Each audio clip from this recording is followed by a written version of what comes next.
You don't even need Silverwolf against non-imaginary enemies. You don't. He's just unfair. Before we get into this guide, you'll want to see this disgusting comparison showcase between Blade, Jing Yuan, and Imbibitor Lunae. Trust me, you will want to see this unless you're a Blade or Jing Yuan main like I am.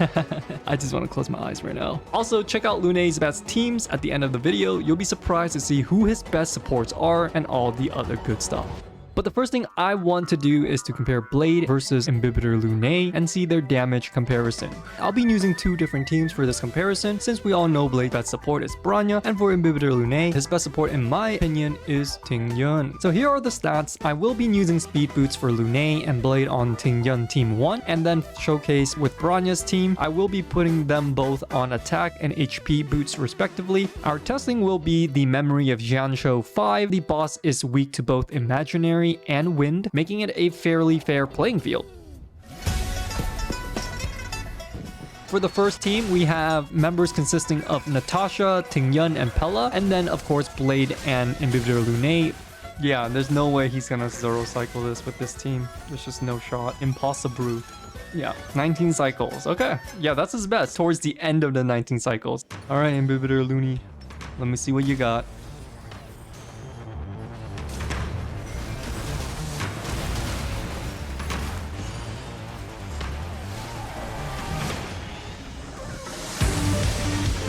Whoa-wee.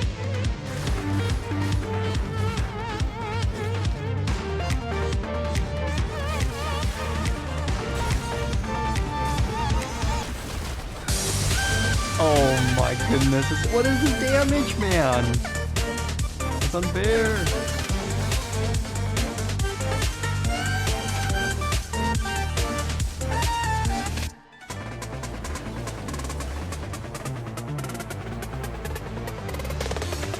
Oh, I trolled, huh? Yeah, I can zero cycle it. This is so dumb. What is this? He just zero cycle. I messed up my rotation and he's still... What is this guy? What the... Yo, ain't no... Dude, I messed up my rotation. I played Blade perfectly, right? And then I played, yeah, Imbibitor Lunae, and I messed up like 2 times, and he still zero cycles... Oh. Okay, we gotta try Bronya though. This is just Tingyun. Tingyun is not good for Blade, right? We gotta try Bronya.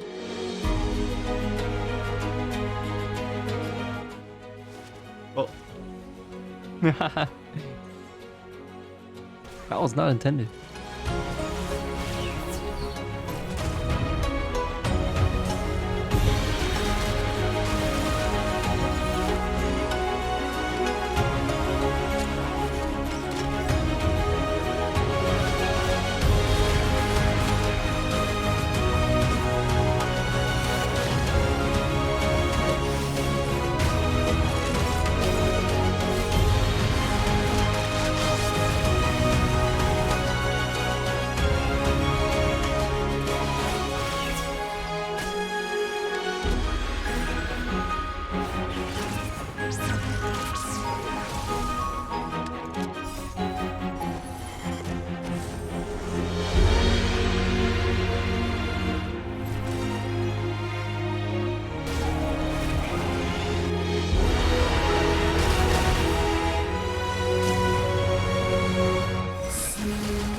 Pretty sure that just one-shotted him.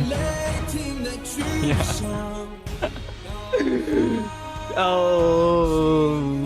Okay. I didn't even need to use Bronya's second skill to bring him up. He just blasted. 217,000. Did I see that correctly? Okay, something's wrong. I'm pretty sure that's more damage than an E0 Zeal. Nah, something's definitely wrong. This guy's just busted. Yeah, I'm quite quake, hooked, shook, duck. Nook. What? Alright, Bladey, it's your turn. Make some magic happen.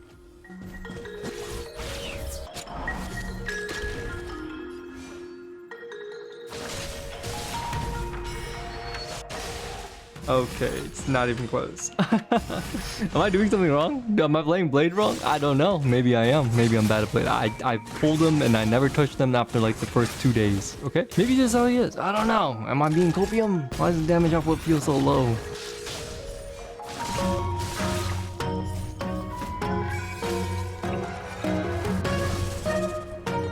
I don't think, yeah, he can't get 20 cycle. He's barely making 19. Like, he's barely making 19. Well, that was surprising to say the least. So yeah, I did 3 tries with Blade to see if I can somehow squeeze him to finish a little faster, but it seems his burst damage is not too good. We're gonna put him up against Jing Yuan now. They're both same speed, same crit rate. Jing Yuan does have more crit damage by a bit, but he's probably gonna need it, let's be honest. For the relics that they're running, both 2-piece plus, yeah, just 2-piece. I can't find any good substats for 4-piece bonuses for Jing Yuan. So we'll be doing this in memory of Xianzhou stage 6. We're gonna do it against the ascended boss here, who's not even weak to imaginary. Jing Yuan, you have a huge advantage. We'll see what happens.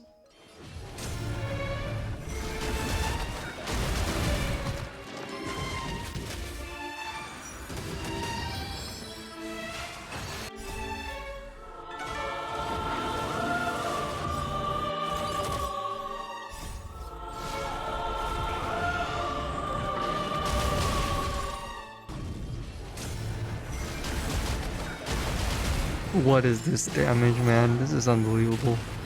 210,000 damage on 3 targets?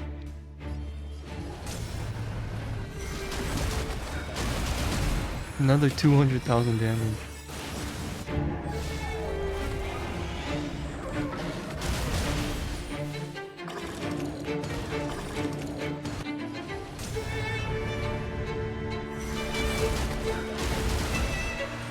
Well, rip Jing Yuan. Yeah, I don't think he's gonna be able to do it in 3 cycles. I don't think Jing Yuan's gonna be able to do this in 3. No. The boss isn't even weak to imaginary, and this guy's hitting 200,000s every time. It's just not fair. Well, there we go. 16 cycles left.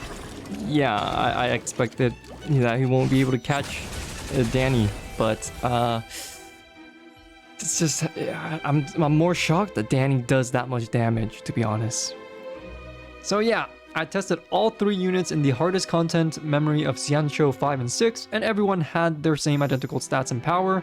The difference is that IL just blows everybody out of the water, regardless if they are weak to imaginary or not. It's unbelievable the amount of damage that this guy can just dish out. Obviously the issue is skill point, but if you have the right team and the right management, it's not even a big issue at all, in my opinion. However, make sure to avoid these relic mistakes with Imbibitor Lunae, and in the next section we will talk about his relic strategies and how to prioritize the right options for him in order to make sure that you are getting this type of damage.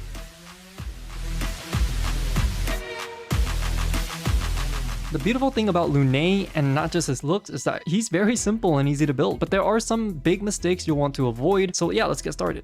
In terms of relics for planner ornament kits, the Rudolin Arena will be his best 2-piece, the ball and sphere, right? His enhanced basic attack 3 is his biggest damage dealer, and so this set will provide the most value on him. The crit requirement is high, but he gets a ton of crit traces from his ability tree, about 12% and 8% from this 2-piece set bonus, which is already 20%. Another good second option is the base dealing station, since he scales well off of attack as well and is not too far off. Furthermore, he has an insane amount of damage modifiers already. This set is a really good and close second option. The 4-piece bandit will be marginally better if the enemy has a debuff and has imaginary weakness applied. Otherwise, it's better to run the wild weak, especially if you're using speed boots, as it cuts the speed requirements from requiring 4 speed substat to 1 speed substat. However, do note that the 4-piece 10% crit bonus does not contribute to the Rudolin Arena 2-piece requirement of 70% crit rate in order to activate 20% damage. What contributes to the Rudolin Arena requirements, only stats that show up when we click on our character before attacking. From testing, I feel that the bandit was too conditional, so my preferred set is the 4-piece Wild Wheat. The Wild Wheat gives Daniel everything he wants, and it's just easier to farm, right? Because it comes from the Echo of War, and just overall a lot of people already have it. With the Wild Wheat set, however, 5-star speed boots and exactly 1 speed substat, which is equivalent to 2 speed, he will be able to hit the 134 speed breakpoint to get 2 turns on Memory of Chaos the first cycle. So the TLDR is that Wild Wheat is probably the go-to for me. However, do not make this mistake. Remember to not try to force the 4-piece set bonus. Substats and flexibility are important. Running 2-piece allows your other 2 off pieces to be a lot more flexible and interchangeable. I value flexibility a lot more than 4-piece, as it allows me to swap pieces in order to adjust character speed, adjust the crit ratios, and just meeting the certain requirements like the Rudolin Arena's requirement for 70% crit rate. So while you farm for the 4-piece Wild Wheat, it's totally okay to use a temporary 2-piece or even 0-piece set bonus with good substats. This was exactly the same strategy I used to clear Memory of Chaos 10 on my no gacha account. As for main stats, he will want a crit rate body or crit damage body, depending on if you need one or the other in order to meet the Rudolin Arena's 70% crit rate requirement. Speed for boots will yield the higher damage unless your team is eating a lot of skill points, but attack is more comfortable to play with if you don't have a strong sustain like Luocha. As for his rope, you'll want to run attack rope if he's running speed boots, and as for ER rope, it is a good option for him if you're running attack boot, especially if you're pairing him with someone like Bronya. But don't run speed boots and ER together, as you're going to be missing out on too much attack, making his bonus damage multipliers less effective. As for his sphere, you'll want to run imaginary.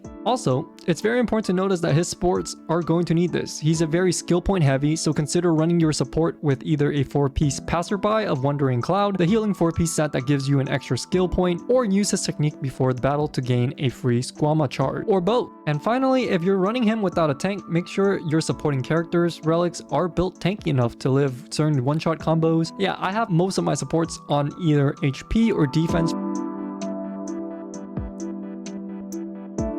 We'll quickly go over the important aspects of his abilities. So first off, we have his ultimate. It's a blast attack with a sexy animation of him just glaring at us with his beautiful eyes, right? Very nice. The ultimate costs 140 energy. It's blast attack that will include up to 3 enemies, dealing the most damage to whoever you target and cleave damage to the homies next to them. The damage modifiers are decent, but the main focus of the ultimate is to generate 2 charges that can act as skill points for Lunae to use, and he can hold up to 3 of these charges. As for his skill and basic attack, using his skill, you're able to power up and enhance his basic attack up to 3 times. It's like going Super Saiyan 1 and then 2 and then 3, right? Remember how I mentioned that the ultimate gives you 2 charges of Squama juice? Well, each time you use a skill, it will take away 1 charge. So if there's none left, it will start to consume your skill points instead. So yeah, that's essentially where his nuke power comes from. It's basically his enhanced basic attack. As for technique, it's pretty good. It's pretty fun, not gonna lie. Basically, it enhances himself, and when he dashes, he will attack, but you can really just use it to traverse the map.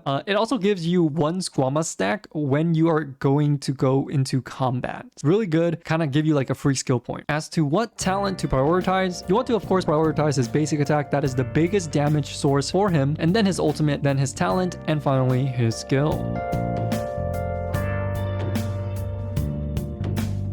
For light cones, his signature will be the best for utility, as it gives crit and energy regen. The energy is just enough so that he can get his ultimate back after 3 turns rather than the normal 4. However, if running Tingyun, this really doesn't matter, as you will normally get your ultimate back within 2 to 3 turns anyways. And also, it is the one that I mainly use to test his best teams with. Even at E0, I was able to clear MOX 5 in 0 cycles and MOX 6 in 3 cycles. At E5, the difference is very minor to his E0 signature. So yeah, that is my preferred choice for him in my opinion. The on default of the Aeon, the Herta Shop light cone. And as for the 4-star option, a decent one is Under the Blue Sky. To showcase his best teams, I will be using Memory of Xianshou 6. Note, I will be using his E0 Herta light cone. I will also be using Natasha mainly. I will toss in Luocha here and there to show you guys the difference. So the first team we have Imbibitor Lunae, Sustain, and then Pela, and then Tingyun. So you can replace Pela with Silverwolf, but Pela, I feel like it's a lot better, especially if you're running someone like Natasha. In my opinion, this is his best team for running low-level sustains like Natasha. As you guys are already seen, even if the enemy isn't weak to imaginary, he still does just obliterates everything. It's a good all-around team for the hardest hitting content, can run an SP hungry sustain like Natasha against MOX6 or MOC10. However, if you're running someone like Luocha and you have a spare Bronya, I would rather recommend you try running something like this instead, with Bronya instead of Pela for insane damage value. So for the second team, we have Imbibitor Lunae, a sustain like Luocha or Natasha, Tingyun, and finally Bronya. This is one of the highest DPS teams I have found so far. You would think that Bronya eats up a lot of skill point, but no, not really. If you're running Imbibitor Lunae with energy regen rope and attack boots, Bronya is perfect for him. The energy recharge will allow him to reduce the amount of skill points he's gonna consume overall. And then Tingyun as well just supplements that and helps him out with that. So really, he's not consuming too many skill points because he's gonna get his ultimate up every 2 or even 1 turn. So overall, with this team, I was able to clear in 18 cycles using energy regen rope to help gain the Squama stacks and to mitigate the skill point consumption. The attack boots are good as well since we are missing that attack rope. And yeah, running Bronya gives us a free turn. Running ER rope with Tingyun gives Bronya so much more opportunities to give turns, which is amazing. So for the third team, we have Imbibitor Lunae, a sustain, Pela, and Bronya. This team is a good all-around team if your Tingyun is already taken by someone else, like the general, right? Yeah, so overall, this team is actually very good for skill point management as well. It's a lot better than Tingyun for generating skill points. Bronya won't get every single E off, but the damage will be there. As seen here, I didn't even get many E's off, and this was my first time using this team, and I've already cleared it within 17 cycles left. So yeah, it's very powerful. I would highly recommend trying this, especially if you are running Jing Yuan on your other team with Tingyun. And last but not least, a very fun and very viable team if you have Luocha is running a mono imaginary team with Imbibitor Lunae, Luocha, Silverwolf, and Yukong. Overall, this is just a very fun and OP team if you're able to generate skill points that Imbibitor Lunae can use. So, is he worth it? First point is, if you don't have Silverwolf, he's the first heavy hitting imaginary DPS that just does so much damage that he ignores their resistances and toughness. As you guys have already seen from my showcase, I only spammed him against the Ascended, who isn't weak to imaginary and has a 20% imaginary resistance damage, and he can still like just crush it better than Jing Yuan. Yeah, I don't know. This guy just breaks all the freaking rules, and it's crazy. If you are a new player looking for a DPS that is currently able to clear any content, you will get insane value and mileage from him. And when I say insane, I mean like absolutely insane. He's just by far one of the best DPS I have ever played.